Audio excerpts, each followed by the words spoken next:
Video start करने से पहले मैं एक डिस्क्लेमर देना चाहूंगा जो कि बहुत ही ज्यादा ऑब्वियस है। इस वीडियो के अंदर चैप्टर नंबर 137 से रिलेटेड स्पॉयलर्स हैं, तो अगर आपने ये वाला चैप्टर नहीं पढ़ा है या फिर आप सिर्फ एनीमे फॉलो कर रहे हो तो ये वीडियो आपके लिए नहीं है। सो chapter number 137 of attack on Titan is out today और अब सिर्फ 2 चैप्टर और बाकी हैं अटैक ऑन टाइटन को एंड होने में। एंड हमेशा की तरह ये चैप्टर भी बहुत ही ज्यादा कमाल का था। इस चैप्टर के अंदर बहुत सारी चीजें हुई हैं और वो भी बहुत जल्दी। इस चैप्टर के अंदर बहुत सारे बढ़िया फाइट सीन्स और काफी शॉकिंग और इमोशनल मोमेंट्स भी थे। तो जितनी सारी भी चीजें इस चैप्टर के अंदर हुई हैं, इस वीडियो के अंदर मैं यही ट्राई करूंगा कि आपको एक एक चीज अच्छे से समझाई जाए। और अगर आपको अटैक ऑन टाइटन से रिलेटेड ऐसा कंटेंट देखना है तो फिर आप मेरे चैनल को सब्सक्राइब कर सकते हो। So hello everyone and welcome back to विनेटोस्कोप। और इस वीडियो के अंदर मैं एक्सप्लेन करने वाला हूँ chapter number 137 of attack on Titan.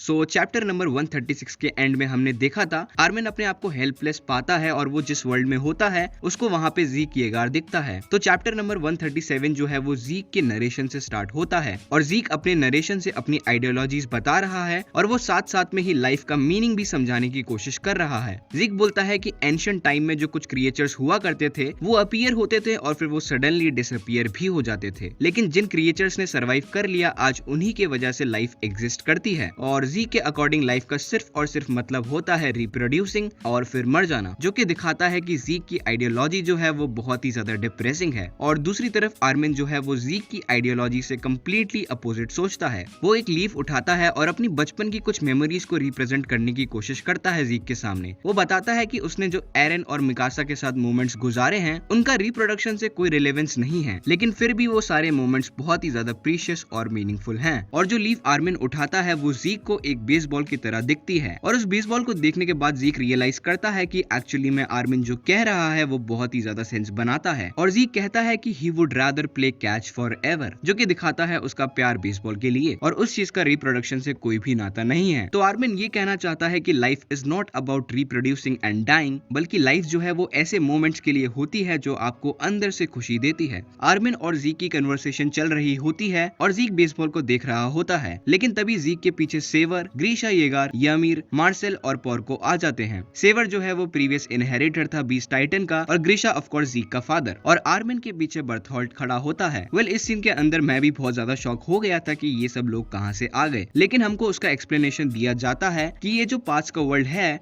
इसकी वजह से सारे एलियंस कनेक्टेड रहते हैं, यानी कि कोई एलियन मर भी चुका है तो वो इस वर्ल्ड के अंदर एग्जिस्ट करता है। और आर्मिन इस पाथ वाले वर्ल्ड को कहता है the world of no death, यानी कि एक ऐसा वर्ल्ड जहाँ पे डेथ नाम का कॉन्सेप्ट एग्जिस्ट ही नहीं करता। यानी कि इस चीज की बहुत ही ज्यादा पॉसिबिलिटी है कि सारे एलियंस को रीएनिमेट या फिर रिजरेक्ट किया जा सकता है, जो कि एक बहुत ही इंपॉर्टेंट चीज हो सकती है लास्ट के 2 चैप्टर्स के लिए। और फिर कहानी जो है वो फिर से नॉर्मल वर्ल्ड में आ जाती है। और यहाँ पे एक बहुत ही इंपॉर्टेंट और शॉकिंग चीज होती है, जो टाइटन शिफ्टर्स अभी तक वर्ल्ड के खिलाफ और फाउंडिंग टाइटन के स्लेव बन के लड़ रहे थे, अब वो फाउंडिंग टाइटन की बात ना मान के बाकी वर्ल्ड की हेल्प कर रहे होते हैं ताकि वो सब मिलकर रंबलिंग को रोक सके। और अभी भी ये बहुत ही अच्छे से क्लियर नहीं किया गया है कि ये जो रंबलिंग वाला पार्ट है ये एरन की विल है या फिर यमीर की। तो फाइटिंग जो है वो बहुत ही ज्यादा भयानक चल रही होती है और पीक जो है वो इंजर्ड होती है, लेकिन जीन उसको बचा लेता है। और एनी जो है वो खूब सारे टाइटन से घिरी होती है और जैसे ही सारे टाइटन्स उस पे अटैक करने जा रहे होते हैं, बीच में बर्थोल्ट का कोलोसल टाइटन आके उसको बचा लेता है। और राइनर जमीन पे होता है जब वो वॉर हैमर टाइटन से लड़ रहा होता है और उसी मुश्किल से उसको पोर्को,